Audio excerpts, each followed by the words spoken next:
रानू चिड़िया की बहू गुलाबो चिड़िया बिग बॉस की बहुत बड़ी फैन होती है। वह सारा दिन टीवी के सामने बैठकर बिग बॉस देखा करती थी।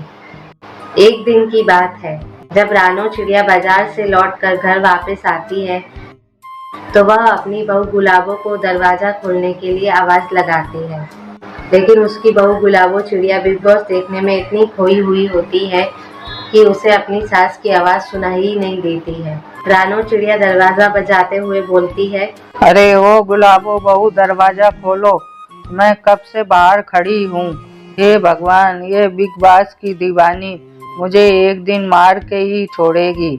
एक बार ये टीवी चालू करके बैठ जाती है, फिर इसे कुछ सुनाई दिखाई नहीं देता है बिग बॉस के अलावा। बेचारी रानू चिड़िया आवाज पर आवाज दिए जा रही थी, लेकिन उसकी बहू गुलाबो तो बिग बॉस देखने में बिजी थी। रानू चिड़िया थक हार कर चुपचाप घर के बाहर ही बैठ जाती है। जब शाम होती है तो रानू चिड़िया का बेटा बंटी कबूतर आता है, तो वह घर के बाहर बैठी अपनी माँ रानू चिड़िया से बोलता है, अरे माँ, आप यहाँ बाहर क्या कर रही हो? अरे बेटा, आ गए तुम। अब तुम भी यहीं घर के बाहर बैठो मेरी तरह। बेटा, बहू बिग बॉस देख रही है। मैं कब से दरवाजा बजा रही हूँ, लेकिन बहू दरवाजा खोल ही नहीं रही है। अपनी माँ की बात सुनकर बंटी कबूतर अपनी पत्नी गुलाबो चिड़िया को आवाज देता है, गुलाबो, दरवाजा खोलो, तुम्हें सुनाई नहीं दे रहा है क्या? मैं और माँ कब से बाहर खड़े हैं, दरवाजा खोलो गुलाबो। बंटी कबूतर भी गुलाबो चिड़िया को आवाज देकर थक जाता है, पर गुलाबो चिड़िया दरवाजा नहीं खोलती है। फिर बंटी कबूतर घर के बाहर लगे मीटर से बिजली बंद कर देता है। टीवी बंद होते ही गुलाबो तुरंत दरवाजा खोलकर घर के बाहर आती है और बोलती है, अरे यह बिजली कैसे कट हो गई? मैं तो फुकरा इंसान को देख रही थी। बंटी जी, आपने बिजली कट करी थी, यह आपने बिल्कुल अच्छा नहीं किया। अरे गुलाबो बहू, कुछ तो शर्म कर। अब मेरे बेटे को तू फुकरा इंसान बोल रही है। देख लिया बंटी बेटा, अपनी पसंद की लड़की से शादी करने का नतीजा आज इसने तुझे फुकरा इंसान बना दिया। अरे माँ जी, मैं आपके बेटे को फुकरा क्यों बोलूंगी? यह कहाँ से फुकरे इंसान लगते हैं? बंटी जी, आप जल्दी से बिजली चालू कर दो, वरना मेरा बिग बॉस खत्म हो जाएगा। चुप हो जाओ तुम दोनों सास बहू। मैं ऑफिस से थक कर आया हूँ और अब आकर आप दोनों की तू मैं सुनूं। गुलाबो, मैं और माँ दोनों कब से घर के बाहर खड़े हैं और दरवाजा बजा रहे थे। तुम्हें सुनाई नहीं देता है क्या कुछ? और माँ, गुलाबो मुझे फुकरा नहीं बोल रही है, वह जो फुकरा इंसान बिग बॉस में है उसके बारे में बात कर रही है। बंटी कबूतर के घर का यही सीन केवल आज का नहीं था, बल्कि जब से बिग बॉस शुरू हुआ है तब से उनके घर यही सास बहू की तू मैमे का सीन चल रहा होता है। वहीं दूसरी तरफ कालू कोवे के घर में भी यही हाल होता है बिग बॉस की वजह से। कालू जी, मुझे रिमोट दे दो, मुझे बिग बॉस देखना है। नहीं बूढ़ी, मैं तुम्हें रिमोट नहीं दूंगा।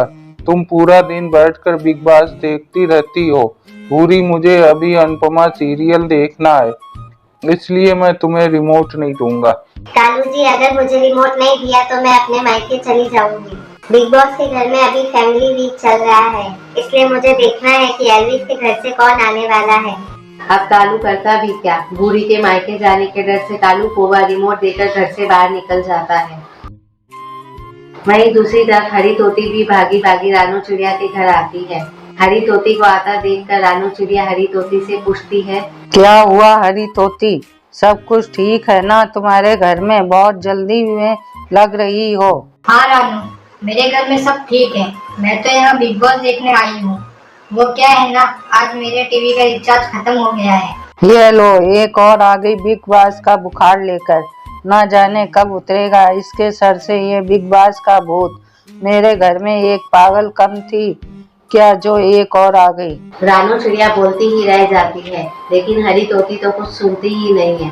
वह जल्दी से जाकर रानू चिड़िया की बहू गुलाबो के साथ जाकर बिग बॉस देखने लगती है।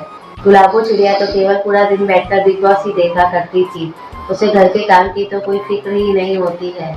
एक दिन की बात है, शाम के समय रानू चिड़िया अपनी बहू से बोलती है, अरे गुलाबो बहू, तूने खाना नहीं बनाया अभी तक।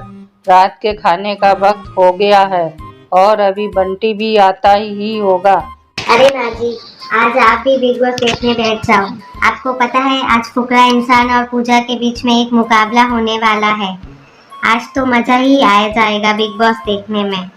माँ जी, आज रात का खाना आप बाहर से ऑर्डर कर दो। तू मुझे बिग बॉस दिखाकर ही मारेगी। आज आने दे मेरे बेटे को, तेरी सारी शिकायत करूंगी। सास बहू की नोकझोंक चल रही होती है, तभी बंटी कबूतर भी घर आ जाता है काम से लौटकर। ले बहू देख ले, आ गया मेरा बेटा भी घर। खाना तो बनाया नहीं है तूने, अब क्या खिलाएगी उसे। बंटी कबूतर कुछ बोलता उससे पहले ही गुलाबो चिड़िया बोल पड़ती है। बंटी जी आज आप बाहर से खाना मंगा लो प्लीज, मैं अभी बिग बॉस देख रही हूँ। मेरी मत्ती मारी गई थी जो मैंने तुझसे शादी कर ली। अजीब पागल हो यार तुम। तुम्हें बिग बॉस के अलावा कुछ दिखाई ही नहीं देता। केवल तुम्हारा नाम ही गुलाबो है, दिल से तो तुम पत्थर हो। कुछ भी तुम्हें फिक्र नहीं है। बंटी कबूतर और रानू चिड़िया बोलते रहते हैं, लेकिन गुलाबो चिड़िया को तो कोई फर्क ही नहीं पड़ता है। वह तो आराम से बिग बॉस देख रही होती है। ऐसे ही कई दिन बीत जाते हैं। अब तो बिग बॉस का भूत कुछ ज्यादा ही बढ़ गया होता है। एक दिन की बात है। बंटी जी मुझे बिग बॉस के घर जाना है, आप मुझे लेके चलो ना प्लीज। देखो गुलाबो, हम बिग बॉस देखने मुंबई नहीं जा सकते हैं। क्या पता वहाँ पैसे लगते हो, और हमारे पास इतने पैसे नहीं है कि हम फिजूल खर्ची करें। बंटी जी आप मेरे लिए इतना भी नहीं कर सकते हो। ठीक है तो मैं जा रही हूँ अपनी माँ के घर, अब आप यहाँ रहना अकेले। गुलाबो अपने मायके जाने की तैयारी शुरू कर देती है। वहीं दूसरी तरफ बंटी कबूतर गुलाबो की माँ टूनी चिड़िया को फोन कर सारी बात बताता है और उन्हें अपने घर पर बुला लेता है। कुछ देर बाद टूनी चिड़िया गुलाबो के घर आती है। अरे माँ आप यहाँ कैसे? मैं तो अभी आपके पास ही आ रही थी। मुझे तो मेरे दामाद जी ने बुलाया है। गुलाबो बेटा तुमने बहुत अति कर दी है, अब बस करो बेटा। जरूर माँ, इन्होंने मेरी बुराई की होगी आपसे। मैंने तो केवल बस इनसे एक ही चीज मांगी थी कि मुझे बिग बॉस के घर जाना है। बेटी तू ये जो कर रही है वह सही नहीं है। हम गरीब पक्षी बिग बॉस के सेट पर नहीं जा सकते हैं। तू फैन है बिग बॉस की तो तू यहाँ रहकर खूब टीवी पर देख बिग बॉस। लेकिन बेटी इतनी छोटी छोटी बातों के लिए रिश्ता तोड़कर अपनों को छोड़कर नहीं जाते। बिग बॉस तो कुछ ही दिनों में खत्म हो जाएगा, फिर बिग बॉस साथ नहीं देगा। गुलाबो बेटा हमारा परिवार ही हमारा साथ देगा हमेशा। अपनी माँ की बातें सुनकर गुलाबो को भी समझ आ गया था कि हर चीज लिमिट में ही अच्छी होती है। उस दिन के बाद से गुलाबो चिड़िया टीवी कम देखती है और अब अपने परिवार के साथ मिलजुल कर खुशी खुशी रहती है।